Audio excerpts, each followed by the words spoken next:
Bismillahirrahmanirrahim. Alhamdulillahi rabbil alamin. Allahumma shalli ala sayyidina Muhammad wa ala ali sayyidina Muhammad, amma ba'd. Ramadan hari ke-9.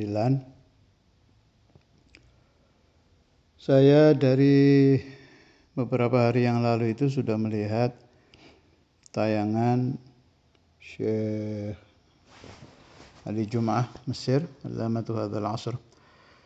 Itu boleh dilihat, bagus itu. Judulnya Wadhaif Ramadan. Hari pertama, kedua, ketiga. Salah satu yang saya lihat itu beliau bilang hunaka ma yusamma biwadhaif Ramadan. Artinya ini seharusnya sih saya bahas di Ramadan pertama ini ya. Jadi ada yang berjudul Wadhaifur Ramadan. Pekerjaan-pekerjaan yang dilakukan di bulan Ramadan. Alhamdulillah, hal ini saya lihat di manapun sudah berjalan ya. Mabaina qalilin wa katsir. Hanya mungkin yang perlu ditingkatkan itu semangatnya. Yang biasa membaca Al-Quran 1 juz, jadikan 2 juz, dinaikkan gitu. Yang membaca salat ala Nabi 10.000, naikkan 20.000 dan sebagainya dan sebagainya. Kata beliau, wadhaifur Ramadan itu seharusnya yang pertama kali dilakukan adalah az-zikir, yang kedua baru Al-Quran. Kalau Al-Quran saya sudah bahas, entah di hari keberapa itu saya lupa. Sekarang saya mau membahas zikir. Harusnya ini sih di hari pertama ya. Zikrullah, ingat kepada Allah itu sering kita dengar ajaran ini di Al-Quran ya bolak-balik. Wadhkuruni adhkurkum, kemudian wadzakirinallaha katsiran. Kemudian wa man ya'shu an dzikrir rahman, banyak banget ayat-ayat tentang zikir. Saya enggak tahu sampai berapa jumlahnya itu. Mungkin di sebagian tafsir apa di sebagian Qomus Quran biasanya ada itu, zikir sampai sekian kali disebut di Al-Quran. Yang jelas banyak. Arti dari sering disebut berarti penting. Menunjukkan pentingnya zikir. Zikir itu ingat kepada Allah. Sebenarnya, atau boleh pakai bahasa Syekhuna Abu Yahya, sebenar-benarnya zikir itu terjadi sih secara tidak sengaja di kehidupan kita. Contoh, masuk bulan Ramadan, ya otomatis kita ingat lah yang memerintahkan kita wajib puasa ya Allah kan. Wah ini harus nih Ramadan, perintah Allah. Udah zikir itu, hanya kan sebentar, sekian detik aja. Puasanya kita lakukan 1 bulan, tapi ingat kepada Allahnya mungkin di awal aja itu. Kita dengar azan, Allahu Akbar, Allahu Akbar. Wah nih waktu sholat nih. Hati kan ingat, wajib, harus perintah Allah nih. Zikir udah ingat disuruh Allah gitu, untuk sholat. Saat kita melakukan perdagangan, melakukan hubungan apa saja lah dengan orang, hubungan sosial apa segala macam, itu pasti kan suka ingat, ini boleh nggak hukumnya menurut Allah ya? Allah mewajibkan ini nggak? Allah melarang ini nggak? Sudah zikir itu. Jadi nggak bisa sih umat Nabi Muhammad dipisahkan dari zikrullah. Dia terasa atau tidak terasa, ingat atau tidak ingat dalam kehidupan sehari-hari terjadi. Sedang emosi, akan membalas ke musuh, ingat, waduh, anak kira-kira sama Allah bakal diazab nggak ya? Kalau anak melakukan ini, kalau saya melakukan ini, kira-kira nanti gimana ya? Allah melakukan apa ke saya? Ingat lagi, itu zikir namanya. Malah itu hakikatul zikri, zikir yang betul itu yaitu Ada namanya membaca zikir, itu juga bagus, tapi ya apa ya? Kalau bahasanya ulama tasawuf itu kulit, bukan isi. Bagus, ada cahayanya, ada namanya nuru qiraati dzikri atau nuru dzikrillah. Cahaya membaca Allah Allah. Bisa dicoba kok. Baca aja yang rutin tiap hari Allah Allah 1000, 10.000, 5.000. Berapa hari ada cahaya di muka Anda. Terasa gitu, ada cahaya masuk. Itu namanya nuru qiraati dzikri, cahaya membaca zikir. Tapi belum zikir itu. Zikir itu yang ingat benar-benar ingat ya, kayak kita Anda ingat, toko saya belum dibuka nih. Teringat toko belum dibuka. Waduh, saya teringat mobil belum dipanasi nih. Teringat itu zikir itu. Ingat, memang ingat. Bukan membaca. Saya akan berangkat bekerja, itu membaca. Zikir itu ingat. Zikrullah, ingat kepada Allah. Ada ayat yang sangat bagus dan baik dihafal. Bagi yang belum menghafal, pendek kok ayatnya itu. Ala bidzikrillah tatma'innul qulub. Ala, ketahuilah, bidzikrillah, dengan zikir kepada Allah, tatma'innu, pasti menjadi tenang, al-qulub, hati-hati. Artinya kalau orang hatinya tidak tenang, kemudian dia melakukan zikir seperti yang diisyarahkan oleh Allah di ayat tadi, pasti terjadi berhasil menemukan tuma'ninatul qulub, ketenangan jiwa.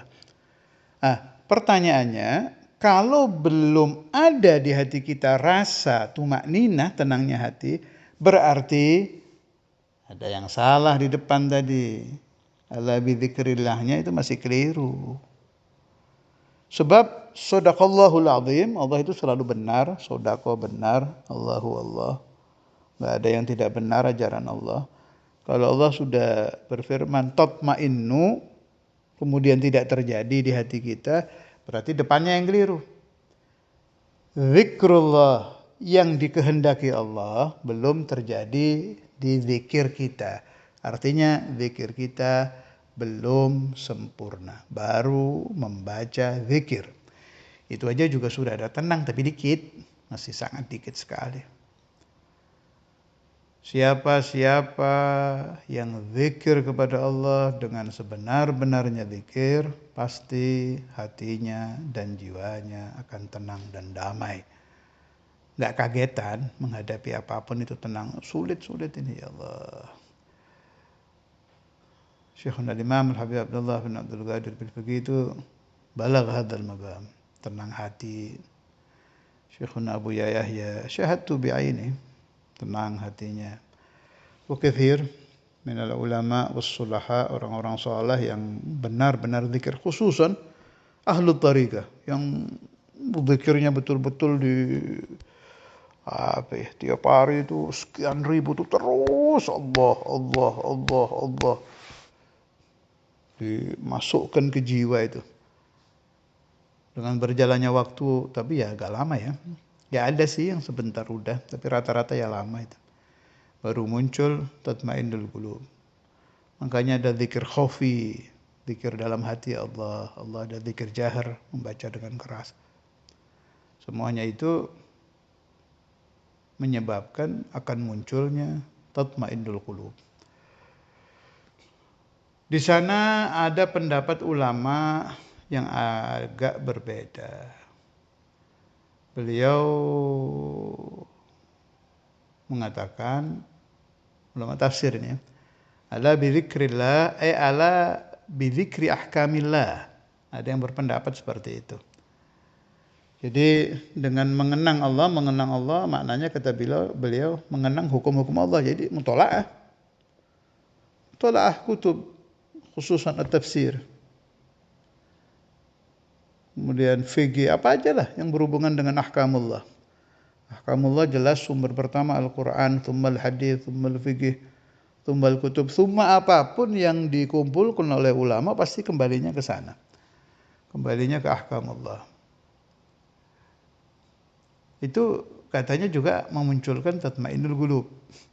Dan ini juga benar, dirasakan oleh orang-orang yang mutola'ah kitabnya orang-orang soleh, ulama-ulama amilin, memang ada tenang di hati. Itu ada yang berpendapat begitu. Ada lagi yang berpendapat qiraatul Quran, termasuk zikrullah.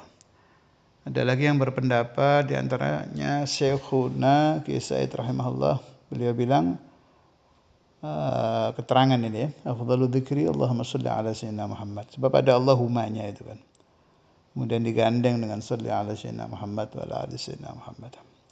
Ada macam-macam lah pendapat-pendapat ulama, semua benar, tetapi yang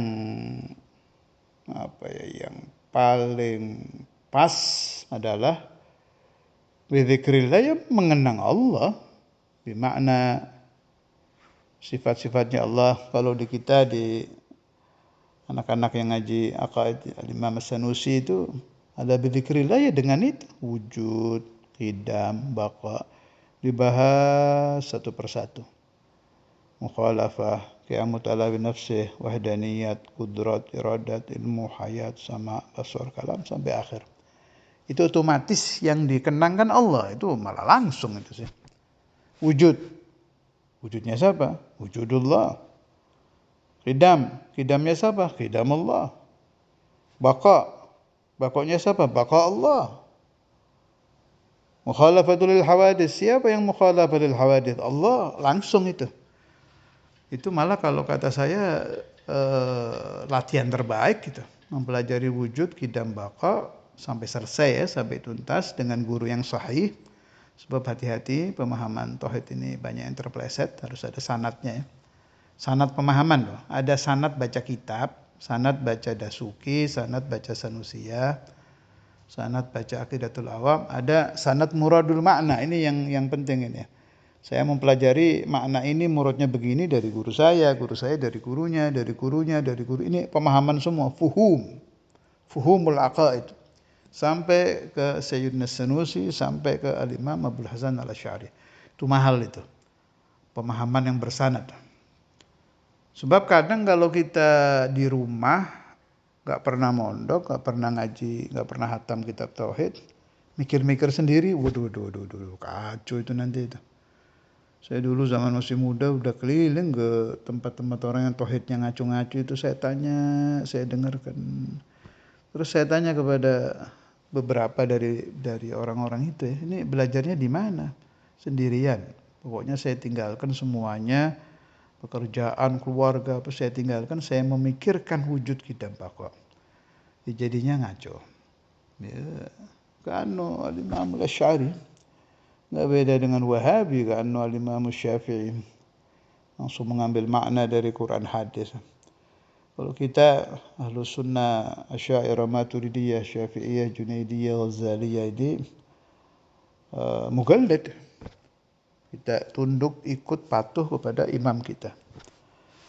Jadi kita pemahaman fikih bersanad dari guru sampai ke Syafi'iyah, sampai ke Imam Syafi'i. Kita memahami Bukhari bersanad, bukan hanya lafadznya, pemahamannya ini tuh. Ini kalau tanpa guru bisa kacau nih pemahaman ini. Bukan di sini tempatnya saya terangkan ya, ini harus saat ngaji kitab sini.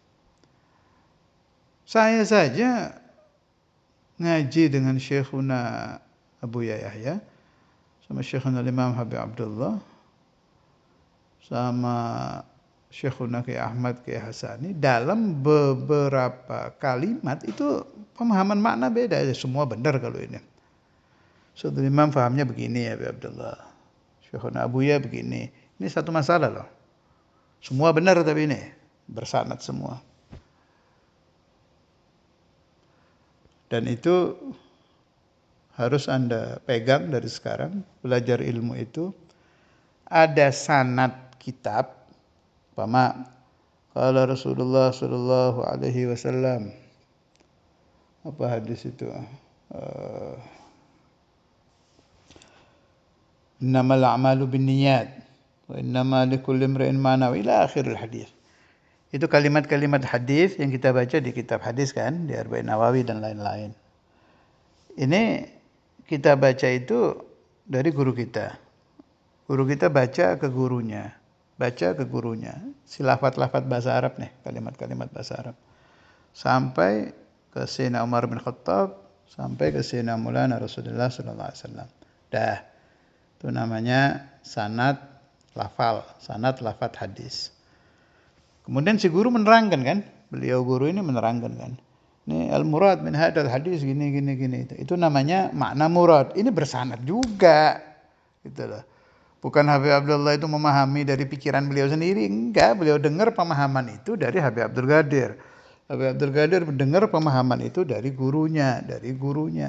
Sampai ke Shahihul Kitab Arba'in Nawawi Al-Imam An-Nawawi, dinaikkan lagi sampai ke Sayyidina Umar, sampai ke Sayyidina Maulana Muhammad Rasulullah sallallahu alaihi wasallam. Jadi di sana ada isnadani, dua isnad.